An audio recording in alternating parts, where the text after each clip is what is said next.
തുളസി, നമ്മൾ തുടക്കത്തിൽ പറഞ്ഞതുപോലെ കേന്ദ്രത്തെയും അദാനിയെയും വെട്ടിലാക്കിക്കൊണ്ടാണ് കഴിഞ്ഞ ദിവസം ഹിൻഡൻബർഗ് റിപ്പോർട്ട് വന്നത്, അല്ലേ? ആ വാർത്തയിലേക്ക്. അദാനിയുടെ ഷെൽ കമ്പനികളിൽ നിക്ഷേപമുണ്ടെന്ന ഹിൻഡൻബർഗ് റിപ്പോർട്ട് തള്ളി സെബി ചെയർപേഴ്സൺ മാധവി ബുച്ച്. ആരോപണങ്ങൾ അടിസ്ഥാനരഹിതമാണെന്നും എല്ലാ ഇടപാടുകളും സെബിയെ അറിയിച്ചിട്ടുണ്ടെന്നുമാണ് വിശദീകരണം. ഏത് ഏജൻസിക്കും രേഖകൾ നൽകാൻ തയ്യാറാണെന്നും മാധവി ബുച്ച് അറിയിച്ചു. ആദിൽ പാലോടിന്റെ വിശദാംശങ്ങളുമായി. ആദിൽ, നമുക്കറിയാം ഇന്നലെയാണ് ഹിൻഡൻബർഗിന്റെ ഈ ഒരു റിപ്പോർട്ട് വന്നത്.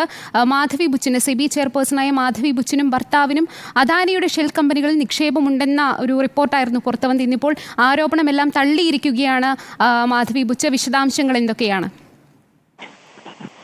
ഇന്നലെ രാത്രിയോടെയാണ് ഹിൻഡൻബർഗിന്റെ അതിഗുരുതരമായ വെളിപ്പെടുത്തൽ പുറത്തുവരുന്നത്.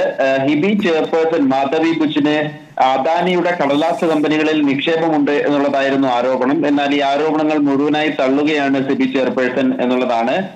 പ്രധാനമായും ആരോപണങ്ങൾ അടിസ്ഥാനരഹിതമാണെന്നും തന്റെയും ഭർത്താവിന്റെയും ജീവിതവും സാമ്പത്തിക വിവരങ്ങളും തുറന്ന പുസ്തകമായി തന്നെ മുന്നിലുണ്ടെന്നും ഏത് ഏജൻസിക്കും ഈ സാമ്പത്തിക കാര്യങ്ങൾ സംബന്ധിച്ച രേഖകൾ നൽകാൻ തയ്യാറാണെന്നും വൈകാതെ തന്നെ പ്രതികരിച്ചിരിക്കുന്നു എന്നുള്ളതാണ് ഏറ്റവും പ്രധാനപ്പെട്ട കാര്യം. ഇത് ഇന്നും നാളെയും വരുന്ന ദിവസങ്ങളിലും വലിയ ചർച്ചയാകുമെന്ന കാര്യത്തിൽ സംശയമില്ല. പ്രധാനമായും 2023 ജനുവരിയിൽ അദാനി ഗ്രൂപ്പിനെതിരെ ഹിൻഡൻബർഗ് നടത്തിയ റിപ്പോർട്ടും ആരോപണങ്ങളും ഇതിൽ പരിശോധന നടത്തുന്നത് സെബിയാണ്. പക്ഷേ സെബി ഇക്കാര്യത്തിൽ ഈ പരിശോധനയിലും അന്വേഷണത്തിലും അമാന്തം കാണിച്ചു.